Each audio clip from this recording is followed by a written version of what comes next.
Bonjour à tous, nous sommes ravis de vous retrouver avec Christelle, dont je vais essayer de dire le nom pour éviter de l'écorcher.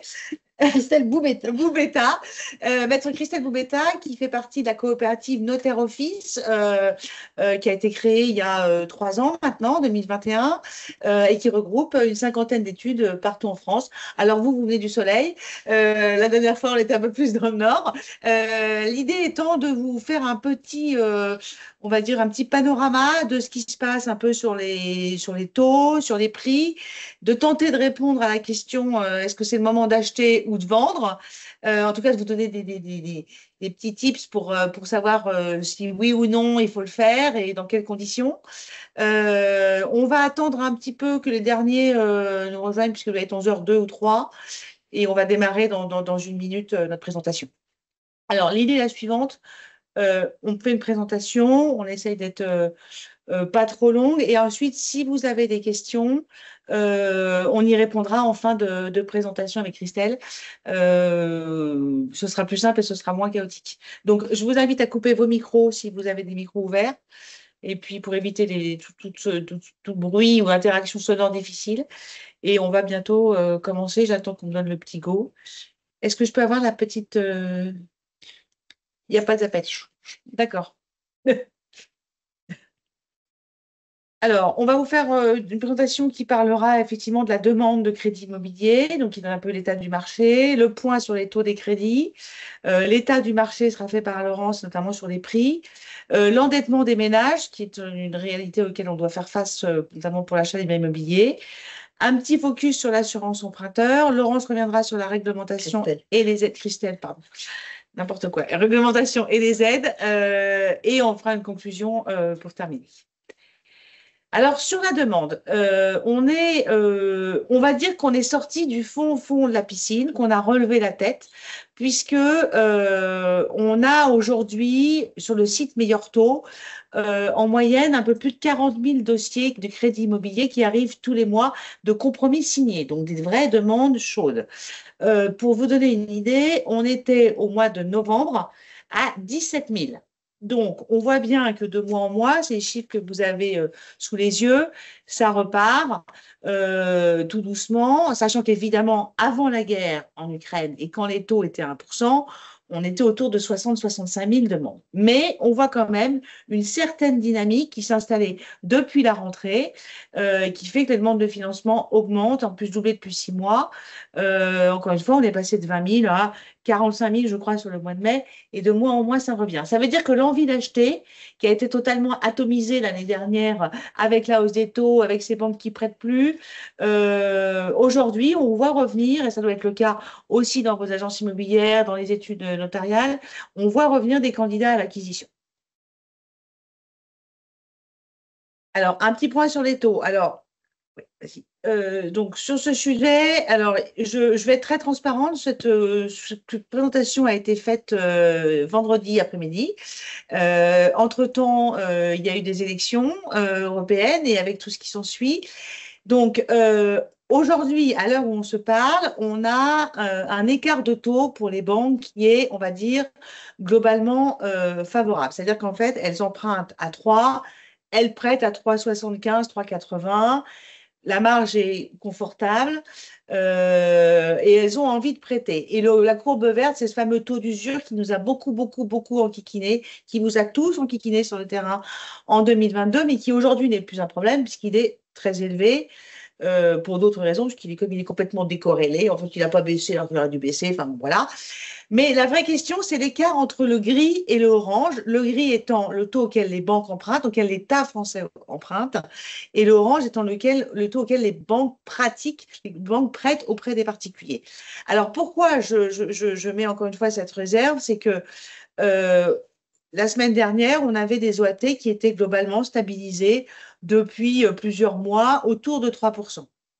Il se trouve que les élections de ce dimanche font qu'on a des OAT qui sont, hier étaient à 3,20, aujourd'hui sont à 3,25. Or, pour que l'écart de taux soit viable pour les établissements bancaires, il faut qu'il y ait au moins à minima 50 points de base. Donc aujourd'hui, avec les taux à 3,25, elles peuvent prêter à 3,75, mais elles ne peuvent pas beaucoup descendre en dessous. Donc c'est à surveiller. on est rentré dans une période assez inédite. C'est inédit en France, une dissolution qui suit des européennes, des partis dits, en tout cas populistes, en tout cas qui pourraient entraîner des dépenses un peu inconsidérées de l'État français, qui font que les marchés financiers qui prêtent de l'argent à la fois aux banques et aux États bah, sont un peu plus frileux. Donc, ça va être à surveiller, encore une fois. On est mardi, les élections c'était dimanche. Dans une semaine, on y verra sans doute un peu plus clair. Et encore, peut-être qu'il faudra attendre la suite des élections. Donc, néanmoins, à l'heure où on se parle, les banques n'ont pas du tout fermé les tuyaux. Donc, on est passé de taux au plus haut en novembre 2023 à 4,45, à quand même 3,75 aujourd'hui. Donc, c'est quand même une vraie baisse. Alors, évidemment, ça a une influence à la fois sur le coût des intérêts, mais également sur la mensualité du crédit. On voit que on est en 6-7 mois, on est passé d'une mensualité pour un prêt sur 200 000 euros, 260 à 1186. Ça paraît pas énorme, mais en fait, si, parce qu'après, on va voir que comme on a un endettement maximum pour les ménages, bah, le fait de gagner 80 euros de remboursement, eh ben, en fait, ça veut dire qu'en fait, vous avez besoin de gagner en gros 240 euros de moins, parce qu'on fait 3 fois 8, 24. Donc, ça peut être important. Donc, on est vraiment sur une bonne dynamique là-dessus, des taux qui baissent, et surtout, des banques qui prêtent. Alors, c'est ce que je vous disais tout à l'heure, hein, c'est la capacité d'emprunt.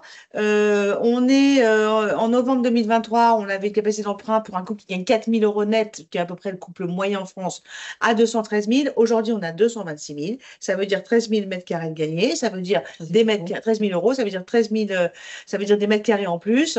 Même si il est vrai que les ménages ont perdu, et ça va expliquer un peu l'histoire des prix tout à l'heure, ont quand même perdu sur un ménage moyen. On est autour de 70 000 euros de capacité d'emprunt en moins entre le point le plus bas avant la guerre et aujourd'hui. Voilà la réalité en tout cas des capacités d'emprunt. Vous voyez, 282, 228, ça remonte, mais on est quand même encore loin des 282. Alors, idem pour un couple qui gagne, alors même plus, même pour des couples qui ont des revenus très confortables ou plus confortables, en fait, la baisse, elle est encore plus fulgurante parce qu'ils avaient une capacité d'emprunt très élevée, donc ils ont vraiment pris très, très cher en perte de pouvoir d'achat. Et ça, c'est intéressant parce que c'est aussi ce qui explique que les grandes villes qui baissent subissent de plein fouet ça, parce que quand vous passez d'une capacité d'emprunt de 493 à 398, c'est quand même 100 000 euros de perdus. Et donc, vous les compensez. Et si vous n'avez pas l'épargne, vous ne les compensez pas. Alors maintenant, je vais passer la parole à Christelle pour les chiffres des prix et l'évolution des prix sur le marché français. Donc, le volume des transactions en France dans l'ancien au cours de cette année a considérablement baissé puisqu'on est à 835 000 transactions à la fin de 2024, février 2024. Alors, c'est alarmant, mais c'est pas non plus catastrophique puisque pendant la crise de 2008, on était passé à moins de 6. Ouais, moins de 600 000 transactions sur l'année, donc ce qui était vraiment très difficile. Mais ils avaient annoncé moins 22% de baisse, on a pris 1% en plus, hein, on est passé à moins 23% de baisse. Mais là, on voit un léger frémissement. Dans le logement, tout ce qui est ancien, on constate que les appartements diminuent plus que les maisons, puisqu'on est sur moins 3,9% au quatrième trimestre, et pour les maisons, moins 4,1%. Donc tout ça, bien sûr, vous pouvez le retrouver sur la base des biens. C'est-à-dire que les maisons attirent toujours plus que les appartements, et en gros baissent moins quand même. Donc, Les maisons baissent moins parce que ça, tout le monde, et puis ça a été accentué depuis la crise, puisque tout le monde a envie d'avoir sa maison, son petit jardin, etc. Son barbecue, le soleil. C'est ça. Donc, on peut voir sur les appartements anciens que une ville comme Lyon ou comme Nantes, bon, ben, ça diminue beaucoup. Hein, toutes les grosses agglomérations prennent quand même une forte baisse. On a un épiphénomène sur Marseille et sur Metz, mais je pense que c'est lié peut-être au quartier. Bah, voilà. Alors, donc, globalement, Lyon et Nantes sont à peu près moins 10%. Oui. C'est celles qui prennent le plus cher, si je peux me permettre, parce que même Bordeaux, Bordeaux, ça avait dû baisser l'année d'avant déjà. Donc, Bordeaux, ça avait déjà commencé ouais, à c'est ça. baisser l'année d'avant, mais pareil, c'est des phénomènes liés Capacité d'emprunt, à la capacité je d'emprunt. pense. Et effectivement, des familles aisées qui pouvaient emprunter 700 000 et qui ne peuvent plus emprunter que 550. Donc, évidemment, ça fait baisser les prix. Exactement. Au niveau des maisons, donc là, on voit pareil, si on prend Lyon à moins 5,7 et Nantes à moins 8,3, c'est une forte baisse, hein, très, très importante, mais c'est quand même moins que pour les appartements. Et on a Châteauroux qui sort du lot, puisque toutes les villes moyennes restent attractives, puisque en règle générale, c'est un petit peu moins cher au niveau du prix au mètre carré. Ouais, c'est sûr que là, on est sur un prix médian qui fait qu'on a un bien à 138 000 quand on est à 414 à Lyon. Et effectivement, 138 000, même avec les taux qui remontent, c'est des sommes qui sont totalement empruntables, facilement empruntables, y compris par des gens qui ont des revenus CSP moins ou jeunes débutants. Donc, c'est sûr que nous, on le voit aussi, hein, le maintien des villes moyennes, il est vrai dans les transactions par rapport aux grandes villes qui décrochent beaucoup plus. Et il y avait une étude qui était sortie où il disait que depuis 1999, on a perdu à peu près en mètres carrés, hein, 25 mètres carrés d'achat en moins Ah oui, à oui, cause c'est de cette ça, tout à fait, fluctuation tout à fait. économique. Alors, l'endettement des ménages, c'est pour vous rappeler que, vous savez, il y a cette fameuse règle, alors tous les professionnels la connaissent, c'est le fameux HCSF. Alors, j'arrive même pas à savoir, à chaque fois je me trompe, c'est le Haut Comité de stabilité financière, je crois que c'est ça. Oui, c'est ça.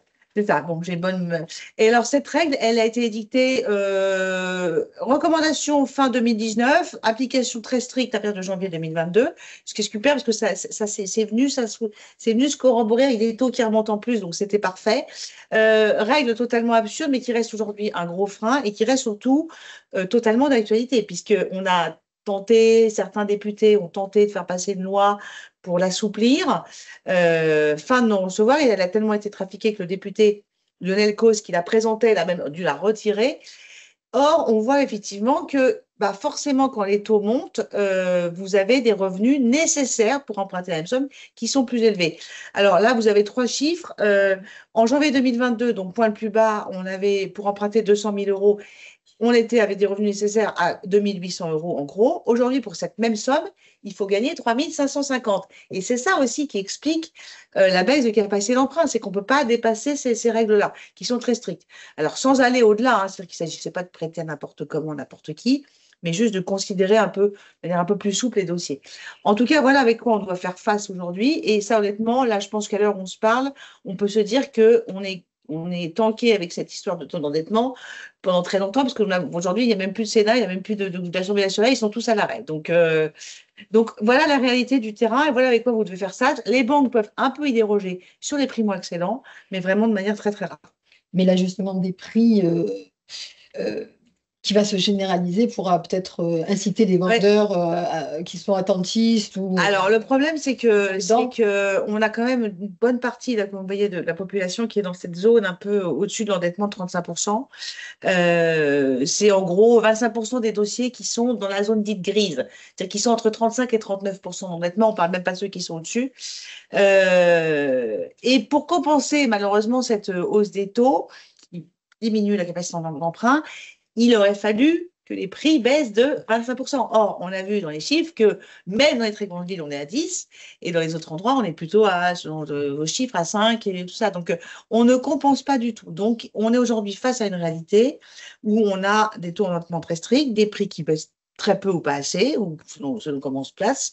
Mais en tout cas, on est face à une nouvelle réalité alors qu'on avait, effectivement, on s'était habitué à avoir des taux à 1, donc des capacités Oui. d'emprunt très élevés et qui vont certainement aussi booster les prix, il ne faut pas se mentir.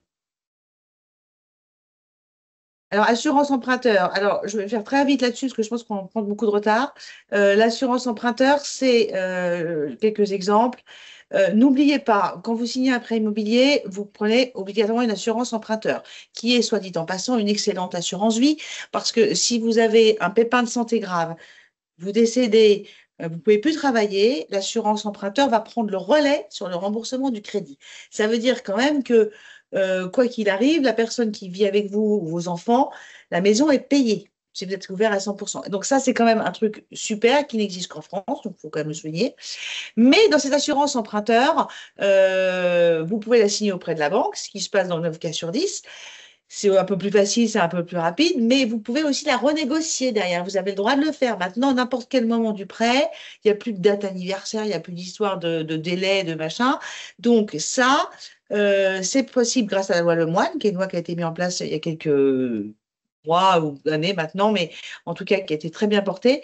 Et il faut savoir que l'enjeu de renégociation est autour de quand même de 24 000 euros en moyenne.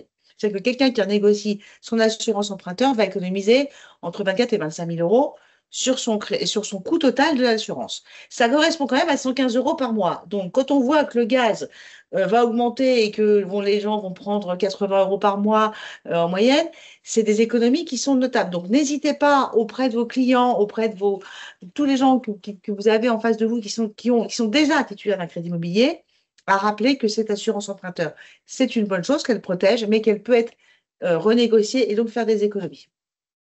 Quelques exemples, on va passer très vite, mais voilà, des économies totales. Ça, ce sont des vrais cas. Hein, donc, novembre 2003, voilà, là, on a un peu moins de 14 000 parce qu'ils étaient jeunes et qu'ils avaient donc signé pas trop élevé. Après, on a d'autres cas, si on peut avancer. Alors oui, important. On a coutume de dire que l'assurance emprunteur, passé 40 ans, vaut mieux rester là où on est parce que ça ne vaut pas le coup. La réalité, c'est que c'est pas vrai. Aujourd'hui, même pour quand on a 47, 48 ans, j'ai envie de dire, si vous avez moins de 55 ans, regardez, faites des simulations. Encore une fois, 20 000, 15 000 euros de gagné, 100 euros par mois, il ne faut pas mettre ça de côté. Encore, quand on voit qu'on essaie de payer moins cher son électricité, moins cher son gaz, c'est des économies beaucoup plus importantes. Je repasse la parole à Christelle. Alors, la réglementation actuelle en matière d'aide énergétique, donc vous avez bien sûr depuis longtemps maintenant, tout le monde le connaît, le DPE, hein, le diagnostic de performance énergétique, qui est compris dans tous les diagnostics qu'on vous demande, hein, l'amiante, les termites, etc. C'est important pour la vente. Quand vous vendez un bien, que vous êtes vendeur, il faut établir ce document. Oui, on peut pas vendre sans ça. On ne peut pas vendre sans ça. C'est impossible. On ne peut pas mettre en vente sans ce document qui va nous dire si le bien est énergivore et si il pollue, en gros, hein, selon la classe. Et aujourd'hui, un logement qui serait classé F ou G ne peut plus être ni vendu ni loué. Donc voilà, il y a également un audit énergétique qui doit être mis en place. Alors, ça, c'est pour tout ce qui est les biens que vous voulez vendre et qui sont, qui sont mal notés au niveau du DPE. Vous devez faire établir cet audit qui est à la charge du vendeur et qui n'est pas du tout, enfin, le prix ne sont pas réglementés, donc vous pouvez avoir des différences de tarifs. Cet audit est quand même pas mal intéressant puisqu'il y a des préconisations de travaux, au moins deux, pour dire, par exemple, changer les fenêtres ou isoler la toiture. Ce qui permet aussi à l'acheteur de se présenter auprès du banquier. Parce qu'il faut savoir que les financements de ces biens-là sont un peu plus compliqués parce que le banquier considère, et à juste titre, que vous allez devoir faire des travaux. Et donc, si vous achetez entre deux biens équivalents, entre un qui est F et l'autre qui est C, par exemple, le F ne peut pas être au même prix. Sinon vous n'allez pas vous en sortir enfin, il faut compter 20% pour les travaux au minimum. Donc, ça, c'est un truc qui est pris en compte dans le financement. Donc, en fait, avoir effectivement une idée des travaux qui sont à mettre en place, c'est une bonne chose. Oui, quand même. Et cet audit est valable 5 ans et le diagnostic de performance énergétique 10 ans. Bon, bien sûr, il peut y avoir des variations selon les travaux que vous effectuerez. Hein. Et on n'est pas obligé de réaliser les travaux. C'est-à-dire qu'en fait, vous pouvez vendre un bien qui n'est pas optimal, mais vous n'êtes pas obligé, pour l'instant, de réaliser les travaux. Le vendeur n'est pas obligé de réaliser les travaux. L'important, c'est que l'acquéreur soit informé de ce qu'il achète. Et puis, mais c'est les mêmes acteurs qui font les deux? L'audit, alors, vous pouvez avoir les mêmes acteurs qui le font, des sociétés de diagnostiqueurs. Il faut qu'ils aient toutes les accréditations, etc. Des sociétés d'architectes ou alors des entreprises qui ne font que ça. D'accord. qui ne font que de l'audit énergétique valable 5 ans. Vous avez plusieurs cas de figure, donc important de bien Et, vérifier et vous, les autorisations. en tant que notaire, est-ce que vous conseillez ça vaut le coup d'en faire deux? Est-ce que ça peut changer? Enfin, comme on entend quand même beaucoup c'est pas fiable, ou est-ce que ça vaut le coup d'en faire deux, d'en faire réaliser deux, avec deux acteurs différents? Les audits, Ouais, ouais, alors, non, parce que ça a quand même un ouais, coût ça hein, coûte. qui est selon Ouais, les endroits et selon les entreprises n'est pas négligeable. Je pense que si vous donnez votre confiance à une ouais, société, alors d'accord. souvent, nous, en tous les cas dans mon secteur, les agences immobilières font très bien leur job, hein, Ouais, vraiment, et c'est eux qui le voient qui gère. voilà, tout de suite à la mise en vente en disant non, non, là, ça va pas aller, le C'est diagnostic vrai, mais performance énergétique, c'est souvent les gens et qui font le job, ouais, voilà, tout à fait. et il n'est pas bien Ouais, noté, enfin ça va pas, classé, ça donc va ça pas. va pas, et c'est eux qui... donc, normalement, si la société est sérieuse, il y Ok, a pas de raison, quoi, d'accord. hein. Mais on le voit déjà dans le DPE, il y a parfois des préconisations de travaux. Oui, oui, tout à Donc, fait. bon, Ouais, c'est ouais. beaucoup plus light, hein. Alors, en ce qui concerne les aides énergétiques en vigueur, alors, il y en a quand même pas mal, hein. Pléthore. On a fait des bonnes usines à gaz, là, on est, voilà. Donc, il y a MaPrimeRénov', c'est pour les propriétaires et les copropriétés construites depuis au moins 15 ans. Il faut que ça soit quand même la résidence principale ou bien qu'il y ait un locataire dedans en qualité de résidence principale. Ça concerne le chauffage, l'isolation thermique et l'eau chaude sanitaire. Ma prime Rénov Sérénité a été modifiée, enfin, remplacée par la prime Rénov d'ampleur et l'éco-prêt à taux zéro peut être cumulé avec ma prime Rénov. Mais l'éco-prêt à taux zéro, c'est pour des travaux ponctuels comme la toiture ou un changement de fenêtre, l'assainissement collectif aussi, de passage de l'assainissement non collectif à l'assainissement collectif, par exemple. Vous avez également la réduction d'impôt de Normandie qui est pour l'ancien et qui a été prorogée jusqu'en 2027 et ça concerne aussi les logements locatifs. Je ne vais pas tout vous les faire parce que ça va être un peu Non, compliqué. sachant qu'en plus, évidemment, il y a des conditions de revenus Voilà, dans j'allais tous les dire, ouais. France et qui ne sont pas les mêmes selon les produits, j'imagine, Exactement. selon les Mais aides. vous avez Ouais. des aides cumulables, d'autres qui ne le sont pas. Vous avez des conditions de revenus qui sont importantes selon les travaux que vous voulez effectuer. Il faut savoir aussi, mais là, j'en parle, mais tout vient d'être bloqué depuis Mm. la dissolution de l'Assemblée nationale, c'est que ma prime rénov était accordée quel que soit le DPE et avec des montants plus faibles, Le montant diminuait. diminués. Si plus ton logement était mal classé, moins la prime était élevée, c'est ça? Voilà, c'est Ok. ça. Donc maintenant, c'est devenu des montants un peu plus faibles. Il fallait savoir que dans les zones de catastrophe naturelle, il ne pouvait pas y avoir d'aide possible, c'était pas Mais possible. ça, c'est en vigueur toujours. Alors, non, c'était en vigueur, ça l'était. Du coup, ils ont stoppé, ils ont voulu arrêter ça pour mettre en place un prêt éco à taux zéro. Ouais. Sauf que C'était au Sénat, là. c'était au Sénat et Donc, à cette heure-ci, je donc ne peux pas vous dire on ne sait pas ce qui est encore en vigueur. si vous êtes en zone de catastrophe naturelle, ce qui est possible dans le Var Ouais, bah, et oui, d'autres. dans le Nord aussi. Voilà, Ouais, dans le ouais, Nord, tout à fait. etc. Ouais, ouais. Et Ok. ensuite, vous avez les aides sociales pour financer des travaux, des aides locales, hein, pour financer des travaux. Mais ça, il faut voir. De toute façon, Voilà, on donne on les donne sites, les sites, donc vous voilà. pourrez voir tout ça.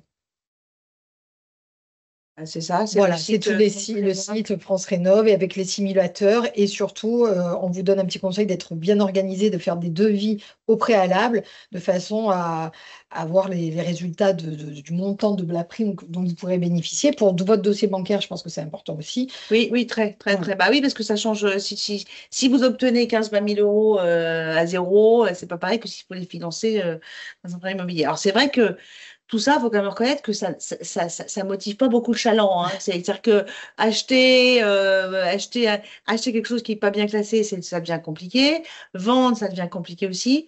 Et tout ça, à mon avis, hein, contribue aussi à ce que ça tout ralentisse. On a mis beaucoup de trucs en place qui sont en fait psychologiquement bloquants aussi, parce que quand vous vous dites il faut faire tout cet audit, tout ça.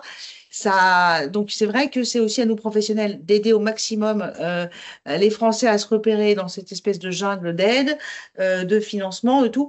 Mais là, on a, je trouve, bon, l'illustration de ce que la France peut faire de pire, à savoir des aides qui sont incompréhensibles et puis qui finalement, au lieu d'aider, ralentissent le marché. Mais alors moi, vous savez, Maëlle, je suis très chauvine et que j'aime mon pays absolument. C'est quand même le seul pays d'Europe où il y a autant Ah d'aides oui, pour la rénovation c'est et vrai. on aime la pierre, les Français. Les Français aiment la pierre. Voilà, et c'est quand même un placement qui reste le plus sûr et le plus important. Alors bien sûr, je suis notaire, donc je ne peux pas vous dire l'inverse, mais vous voyez bien que tous les chiffres et tout notre exposé montrent clairement que l'achat immobilier ou la vente d'un bien pour acheter un autre bien reste sécurisé et sécurisant. Allez, on avance parce qu'on n'est pas très, on est un peu en retard, mais ça, c'est normal parce qu'on est bavarde. En conclusion, ah oui, alors oui, c'est vrai que je n'ai pas parlé de la Banque Centrale Européenne, du coup, avec tout ça. Donc, la Banque Centrale Européenne a, la semaine dernière, pour la première fois depuis 2 ans, décidé enfin d'abaisser son taux directeur. Il est donc passé de 4% à 3,75. Pour rappel, il était à 0 avant 2022, donc on est quand même encore haut. C'était un premier signe de Christine Lagarde qui considérait que l'inflation effectivement ralentissait, ce qui est une bonne nouvelle. Donc, elle pouvait commencer à baisser les taux parce que, rappelons-le, la Banque Centrale Européenne a un seul et unique but, c'est lutter contre l'inflation. Donc, évidemment, on était à 6% il y a quelques mois. Bon, aujourd'hui, on a eu une première baisse. On n'a pas un calendrier très précis quand même sur les éventuelles baisses à venir. Et honnêtement, ce qui se passe en France va encore en plus leur donner un peu de flou. Là, j'avais dit que donc, les OAT étaient stables. À l'heure où on se parle, elles ne sont plus stables puisque les marchés financiers détestent l'incertitude et qu'aujourd'hui, ce qui se passe en France, c'est une incertitude pour les marchés financiers. On ne sait pas de quel côté on va balancer. On ne sait vraiment pas ce qui nous attend. Donc, c'est vrai que les marchés ont tendance à se dire, ouh, est-ce que je vais acheter de la dette française? Est-ce que je vais prêter aux États français? Bon, c'est un peu cafouilleux. En gros, c'est ça qui se passe. Et donc, les banques derrière sont juste derrière. Donc, c'est un peu pareil pour elles. Donc, on est aujourd'hui dans une situation, encore une fois, inédite. Et le seule chose qui peut être un peu rassurante, c'est de se dire que on a déjà vu ça en Italie avec l'arrivée de Giorgia Meloni. Et en fait, les marchés financiers ont eu très, très, très peur au début. Et au final, elle s'est confrontée à une réalité. C'est-à-dire que tout son programme qui était très dépensier s'est beaucoup, beaucoup amélioré. Et donc, peut-être que je pense que les marchés vont se dire ça au bout d'un moment, mais en tout cas, il y a encore 3 jours, je vous aurais dit, on va vers, de manière assez certaine, vers des taux qui vont arriver à 3,5% pour les prêts bancaires. À l'heure où on se parle, il faut quand même être très prudent. Je ne sais pas comment seront les barèmes du mois de juillet. Néanmoins, on voit qu'on a une grosse baisse, on voit qu'on a déjà une baisse, on voit qu'on a des banques qui continuent de vouloir prêter, qui ont des objectifs très ambitieux, donc qui veulent aller chercher du client, donc qui sont quand même prêtes à faire un peu de ristourne, qui quittent à gagner moins pour prendre des clients. Donc ça, c'est une bonne nouvelle. Mais on a, comme on le disait, une stabilisation des prix qui ne compense pas du tout la hausse des taux. Euh, donc, le marché repart doucement. Il a redémarré dès le mois de janvier, on n'a pas attendu la Banque centrale, sous l'impulsion bénéfique des prêteurs et des banques qui sont revenus. Aujourd'hui, si vous cherchez un prêt immobilier, c'est ça qu'il faut avoir en tête, l'ensemble des banques françaises prêtent et cherchent des clients. Au mois de novembre, nous avions 3 établissements bancaires en France qui prêtaient encore et donc évidemment qui choisissaient les dossiers les meilleurs. Aujourd'hui, la concurrence s'est ouverte. Donc, c'est honnêtement le moment d'acheter. N'attendez pas, si vous cherchez un crédit, allez-y. Et le moment de vendre, Et hein. je ne suis pas certaine, en gros, parce que là, on est quand même dans l'inconnu, que la situation sera meilleure dans 3 4 mois. Aujourd'hui, c'est impossible de se le dire. Donc, en tout cas, ça ne vaut pas le coup d'attendre plus que ça. Sachez que les banques prêtent. Donc, en tout cas, en termes de financement, oui, les vannes sont ouvertes pour le moment. On vous remercie. Alors, on m'a donné le téléphone. Je vais donc prendre une minute pour voir s'il y a des questions. Euh, Alors oui, le support de présentation sera envoyé avec le replay dans la semaine. Ça, c'est une réponse. Je ne vois pas bien les questions s'il y en a ou pas. Les chiffres de la Banque de France. Déjà, Yes. il faut savoir que pour la première fois, ils ont publié, là, il y a quelques jours, les chiffres du mois d'avril où ils constatent que la production de crédit immobilier est pour la première fois en hausse. Alors, les chiffres de la Banque de France, il y a toujours un retard, mais ce qui est normal. C'est-à-dire que moi, quand je parle des demandes, par exemple de janvier ou février, je parle des demandes. C'est des compromis qui arrivent signés. Pour qu'il arrive dans la prod, il va se passer 3 mois. Parce qu'entre le moment où la personne va dire janvier, par exemple 15 janvier, j'achète, cette personne-là a signé chez le notaire, a priori en avril. le temps d'avoir son prêt, tout ça, donc on va dire 2 mois et demi après. Oui, voilà, la vente définitive. C'est Voilà, il ça. faut compter Donc, 2 mois et demi donc à les 30. fonds Voilà. sont transmis à ce moment-là. Mm. Donc, ces fonds qui sont transmis, quand ils arrivent à la Caisse des dépôts, c'est là qu'ils rentrent dans la production de crédit immobilier de la Banque de France. Ils sont sortis. Voilà. Donc, ça explique pourquoi la Banque de France constate tout juste un redémarrage d'activité, mais leur chiffre d'affaires était dans ce sens, et pas dès le mois de janvier. Contrairement à ce que nous, on a observé, à ce que les agents immobiliers ont un peu observé. Et voilà, donc c'est pour expliquer le décalage. Euh, alors, la question est très, très longue. Alors, hein, pourquoi les médias disent que les marchés vont rebondir avant un... Alors, les médias... non, parce que alors, je pense on sait que l'immobilier, c'est quelque chose de cyclique Mm. et que en général, on reste assez rarement dans la crise. Alors, les plus âgés se souviennent de la crise de 80, je n'ai pas très, 96. 96, voilà. Je suis pas aussi Mais âgée qui que n'a toi. pas duré, non, mais qui n'a pas duré aussi longtemps que ça. Ensuite, il y a eu 2008-2009, qui était une crise financière, purement financière. Mais dès 2010, 2008, on a eu l'effondrement avec les subprimes. 2009, la pire année, donc celle dont on parlait tout à l'heure, avec moins de 600 000 transactions. Et dès 2010, ça a redémarré. Euh, Et ça a et bien redémarré. et ça a très bien démarré, parce qu'en général, oui, c'est ça. Oui. Et là, on a eu, si on est très honnête, on est en très fort ralentissement depuis l'automne 2022. Pas forcément la demande, mais plus la problématique du taux d'usure qui a bloqué beaucoup, beaucoup de transactions à cette Et période-là. on a vu une baisse, nous, notaires, qui a commencé par l'Île-de-France, hein, Oui, tout les à baisses des fait. transactions. Et en province, on a été impacté un peu plus Un peu tard, plus tard. mais on a été impacté quand même Oui, très oui, fort d'un oui, oui. coup à partir De de l'été, 2023. ouais, de l'été même. 2023. Ouais, ouais, ouais, de Voilà, c'est l'été, ça. ça a Oui, commencé jusqu'à... Voilà. donc c'est un trajet. Et là, on sent des Et là, ça frémissements. refrémit. Voilà, Donc, je pense que honnêtement, il faut quand même pas oublier un truc, hein. Le logement, c'est quand même un besoin primaire. exactement. En France, on est en déficit total de logement. On ne construit pas assez. On vit sur le stock. On a des familles qui se démultiplient puisqu'on a de plus en plus souvent un papa d'un côté et une maman de l'autre. Ça veut dire qu'il faut 2 appartements ou 2 maisons quand il n'en fallait qu'une seule. C'est ça. Les étudiants ne savent plus où se loger. On a une population vieillissante, mais qui vit très longtemps. Donc, et on nous dit que tout ça va s'arranger puisqu'on a un stock, on ne construit rien, on a le stock. Et on vit sur le stock avec une population grandissante. Donc, moi, je ne crois pas du tout, je ne fais pas du tout partie de ceux qui pensent que les prix vont s'effondrer au-delà, en gros, au-delà de ce qu'on est déjà en train de voir. Le besoin de se loger, vous aurez toujours des gens qui auront un enfant qui arrivera, les divorces, les mariages, ça peut quand même être des bonnes nouvelles.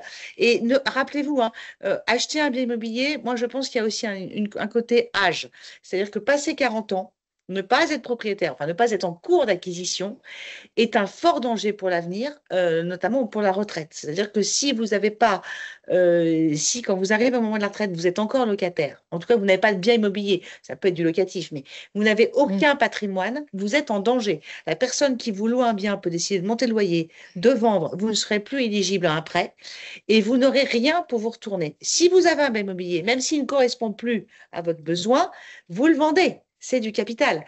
Donc, je pense qu'il est très dangereux de ne pas se poser la question passer 40 ans. Je ne dis pas qu'il faut acheter à tout prix quand on a 25 ou 30 ans aujourd'hui. Ça dépend du choix, enfin, de la manière dont on fait ses études, où on travaille et autres. Mais en tout cas, passer 40 ans, l'achat immobilier reste un placement extrêmement prudent, sans le démultiplier forcément, mais en tout cas, acheter sa résidence principale ou un investissement locatif si on vit dans une ville où l'achat de la résidence principale est trop élevé. Oui, c'est le meilleur placement. Ben, Voilà. il faut l'avoir, en fait, c'est ça.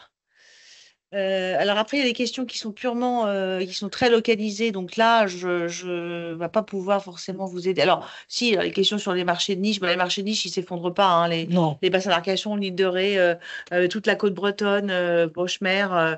Mais c'est des marchés particuliers. C'est pareil dans les stations de sport d'hiver, d'ailleurs, hein. Ça ne baisse pas du tout, au contraire. Euh, Installation de ski, par exemple, qui ont la plupart été en...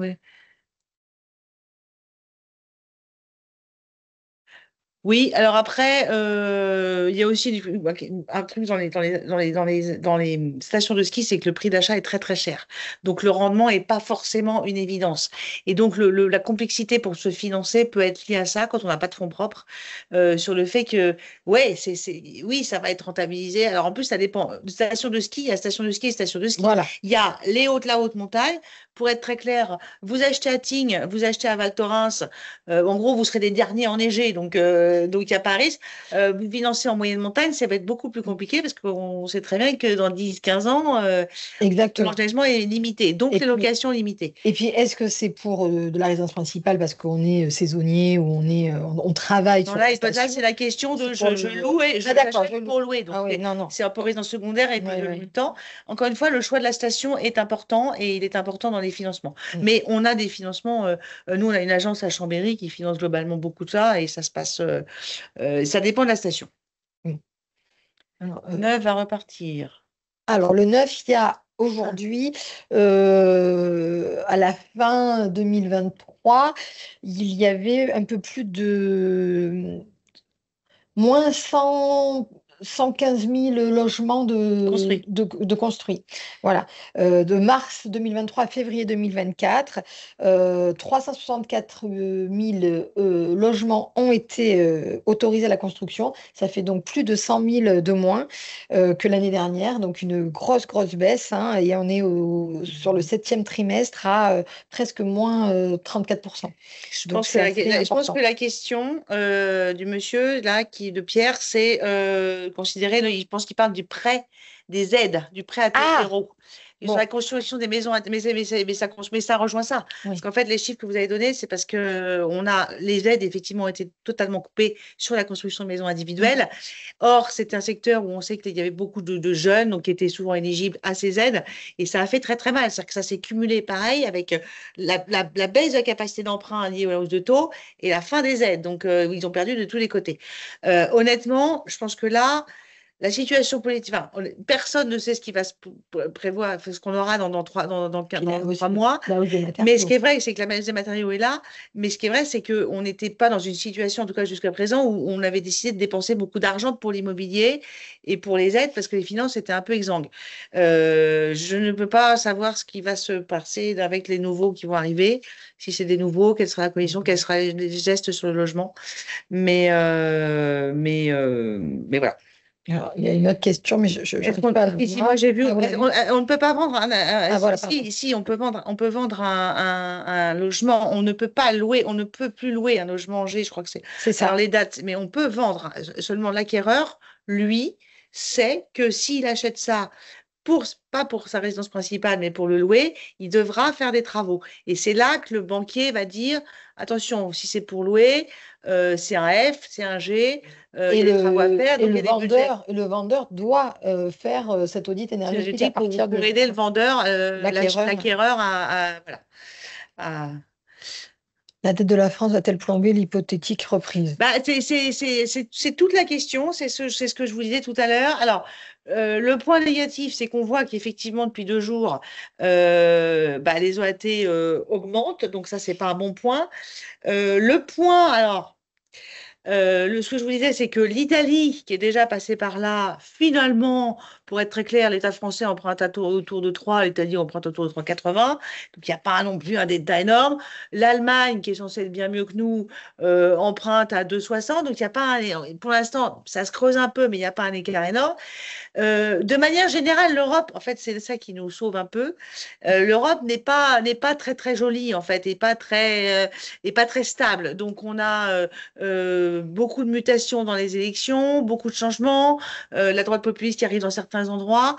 Et en fait, le fait qu'on soit nous au milieu, mais finalement dans une Europe un peu commune, c'est malheureusement un peu, si je peux m'exprimer ainsi, un peu la spirale de la loose quand même, hein, c'est quand même pas très positif, mais on est globalement tous ensemble. Donc, euh, ce qui serait bien, c'est que Madame Lagarde, justement, insuffle Insuffle, un peu en redonnant un peu de liquidité, mais le problème, c'est qu'en général, elle réagit toujours un peu, de manière très prudente. Donc, et qui est un petit peu en retard.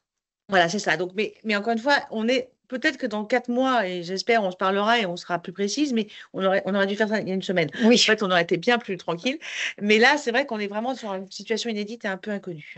il y a une question, enfin, ou plutôt une affirmation sur que l'écologie serait le parent pauvre de toute cette politique. Et je tiens à dire encore, alors, bon, je, je suis patriote, peut-être un peu trop, mais vraiment, en France, nos politiques, on ne peut pas leur enlever, bien ou pas bien, peu importe, qu'ils ont une réelle démarche pour que les logements ne soient plus des Oui, passoires on essaye, thermiques. Voilà, hein, mais les on calendriers essaie. sont très courts quand même, hein. Les calendriers sont courts, c'est Ouais. parfois peut-être un peu compliqué, mais on ne peut pas non plus tout critiquer tout le Non, temps non, et non, dire mais c'est quand même c'est, bien c'est juste que voilà.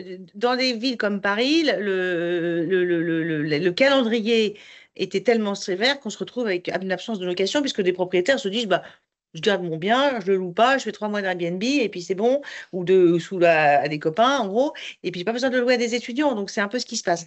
Alors là, je reviens sur la question de la chute vertigineuse de la construction de maisons neuves, c'est ce qu'on disait. Le problème, c'est que les constructeurs souffrent, ils ont des invendus parce qu'ils Mm. ont en face d'eux des populations qui n'ont plus les budgets. Ces programmes ont été faits en tenant compte de l'augmentation des matières premières ont augmenté, mais en tenant compte de finançabilité de clientèle. Or, cette finançabilité, elle a diminué notoirement et donc les biens sont là, sont invendus parce qu'en face, vous avez des Français qui ne peuvent pas acheter aussi cher parce qu'ils ne peuvent plus emprunter ce qu'ils pouvaient emprunter. Donc, oui, la conclusion, c'est est-ce que si le secteur du neuf va repartir? Honnêtement, pour l'instant, je vais pas être très optimiste, mais c'est pas ce qui est le mieux parti, quoi. C'est-à-dire que on voit vraiment pas très clair là-dessus. Autant dans l'ancien, on sent que ça repart Ouais. et que les gens ont envie parce que les prix ont baissé. Le neuf, c'est un peu plus compliqué pour l'instant. Alors, le Euh, foncier reste trop ouais, mais cher, ça dépend ça des dépend des endroits, endroits, hein. hein. C'est pas vrai partout, loin de là, hein. Et on voit Et bien, heureusement. et heureusement, et d'ailleurs, c'est la grosse différence entre les villes moyennes et les grandes villes.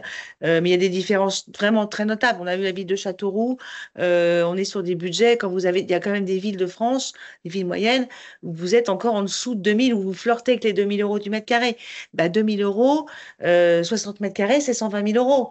Donc, c'est un bien pour un petit couple qui commence, qui est parfait. Donc, 120 000 €, vous l'empruntez facilement, même en gagnant 2 500 €. Donc, non, le foncier n'est pas trop cher. De toute façon, le foncier, les prix de l'immobilier, c'est de la loi de l'offre et de la demande. Et pour que les prix baissent, il faudrait qu'il y ait une plus d'offres. Or, la offre, on l'a dit, elle ne bouge pas. Donc, Mais les vendeurs enfin, ceux qui ont vendeurs, envie de vendre auront intérêt à se mettre ils ajustent voilà, et déjà puis de quand se ils ont envie mettre de en vente vendre. leurs biens maintenant avant Bah, c'est-à-dire que, oui, ça dépend, encore une fois, ça dépend des ça dépend des endroits. endroits. Je Alors, pense qu'on n'a pas d'autres questions. On va s'arrêter là parce il est midi moins le quart. Ça fait 3 quarts d'heure qu'on est avec vous. Le replay sera donc renvoyé. Si vous avez des questions ultérieures, vous n'hésitez pas, elles nous seront transmises. J'espère qu'on a été clair. Pas trop bavarde. Et on vous dit à bientôt pour une prochaine édition, on espère, dans le courant de l'automne, sans doute. oui, Et honnêtement, je reviendrai avec je plaisir. reviendrai à Paris avec plaisir. L'automne, c'est parfait.